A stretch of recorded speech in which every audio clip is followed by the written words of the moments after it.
Yo, what you're about to watch is a video on Dahvie Vanity, and some of the shit that's been going on with this guy is insane. Now, I'm just here to inform everybody of the situation with Dahvie Vanity, also known as Jesus David Torres, most famously known for starting a band called Blood on the Dance Floor. Now, I just got done reading an article on Dahvie Vanity, and I've been seeing a lot of things going around on Twitter and a couple YouTube videos on it, and I just wanted to help spread some awareness on this because from what I've read, this guy is not good at all, and he's very similar in some ways to Onision, which I've also covered on this channel. Now, there's a lot of people that have come forward and accused Dahvie Vanity of sexual assault. I'm going to read an article I found on HuffPost to you, and I'm going to give you some of my thoughts of the things that happened. Now, I'm not going to read the whole article. I'm just going to go through and pick out some of the stuff that I feel like will help make this video more clear. If you want to check out the article, I'll put the link down below in my bio. Now, with that said, I'm not trying to say that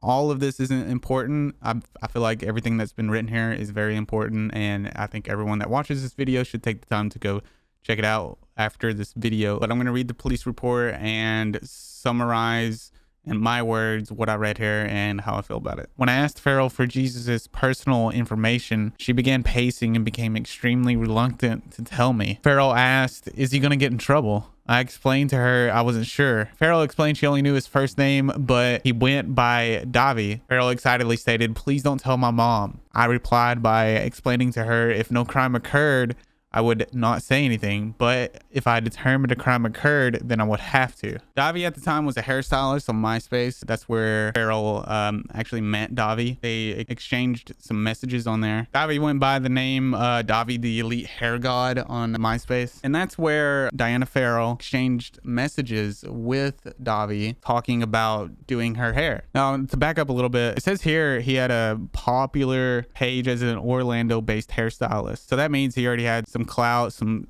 social rapport. He looked like a safe person to hang out with, all right? So she was like, "Oh, cool, this guy seems really cool. He's gonna come on over to my house and just do my hair. That sounds awesome, let's do it." The mother was a single parent with 2 nursing jobs. She had to leave for a shift that day when Dahvie came over to cut her hair.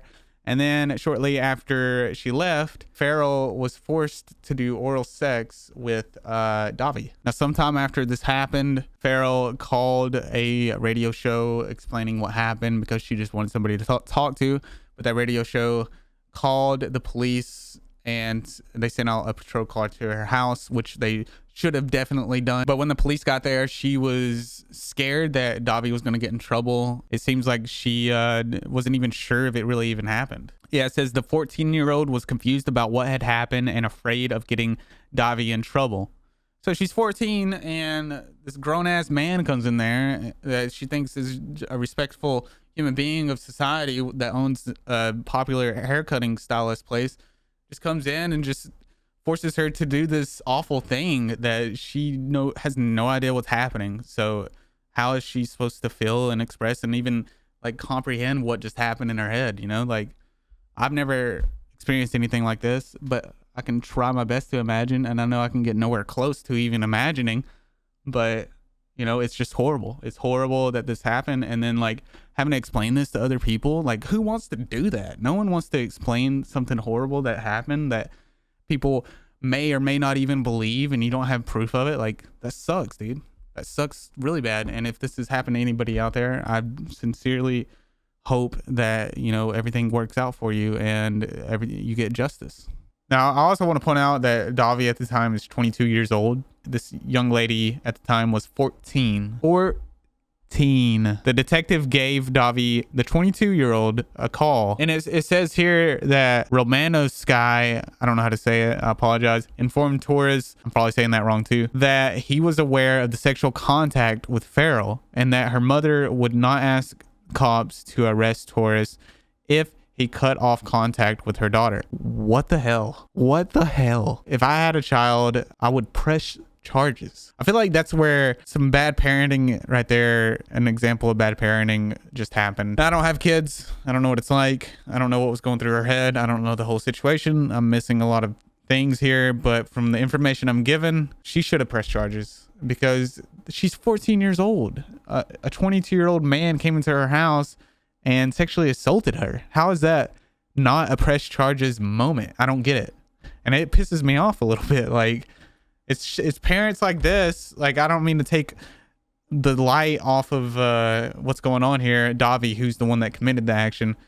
It's parents like this that, you know, they need to be taught better. They need to be taught how to raise their children and not be the child's friend, but, you know, stand up and do things not based off of what the child wants, but what is right and what is going to discipline the child. That's just my opinion.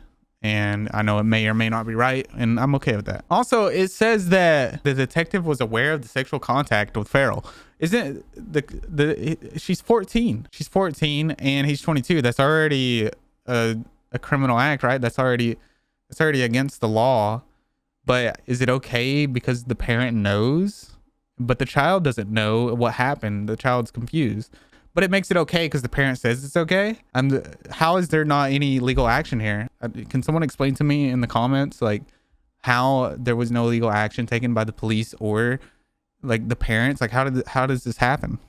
I'm actually curious. Like, the article goes on to say that Torres claimed he didn't know how young Farrell was and said he was sorry and promised not to talk to her again. Oh, this says it goes on to say sexual penetration of a child between the ages of 12 and 15 by an adult for which Torres was briefly investigated is a form of statutory RAPE and a felony punishable by up to 15 years in prison. Ignorance of the victim's age is not an admissible defense under Florida law, and 14-year-olds cannot legally consent to sex with 22-year-olds in the state, but police let Torres off anyways.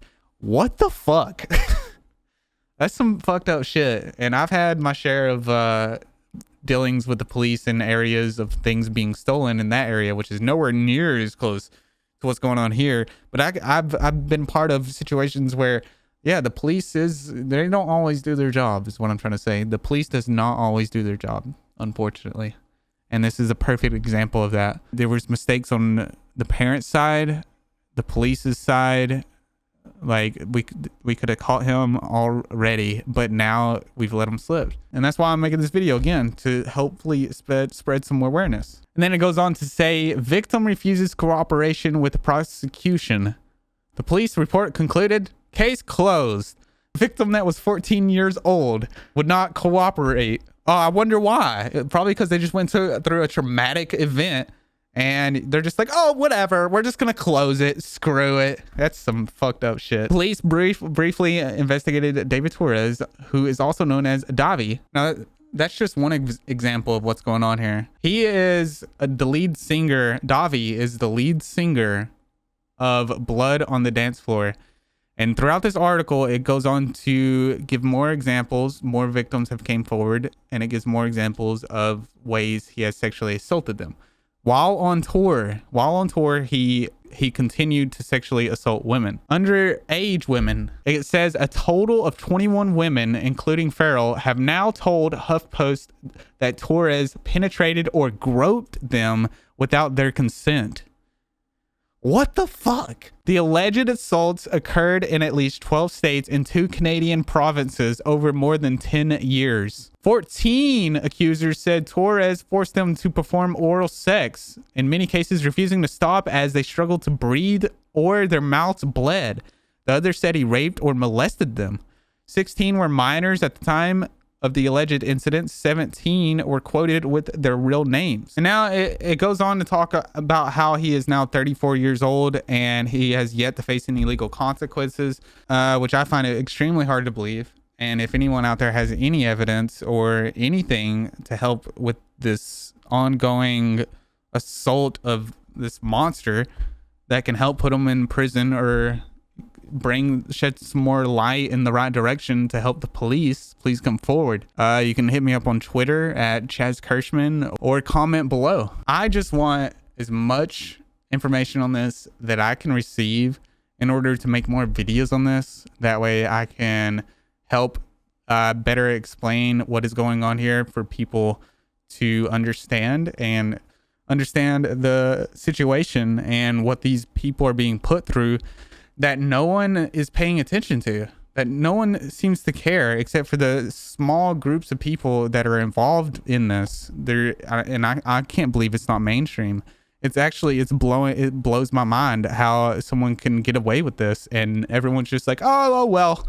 And then you got a small group of people over here saying, hey, help us out. And I tried my best to understand that going through something like this has to be extremely hard, and it has to be really even harder to tell anybody about it. But I feel like talking about it is always better than not talking about it, no matter how painful it is, no matter how hard it is, because it will help you and it will help everyone else in future and people in the future that may be affected by this man. Now, I'm not a doctor or anything. I just speak from depression, where when I talk about my depression, it makes me feel better, but this has nothing to do, I'm not trying to like water down what I'm talking about here. I'm just trying to help anyone out there that may be going through this or may have been affected by this man right here. I want people to come forward and talk about it. That way we can figure this situation out and bring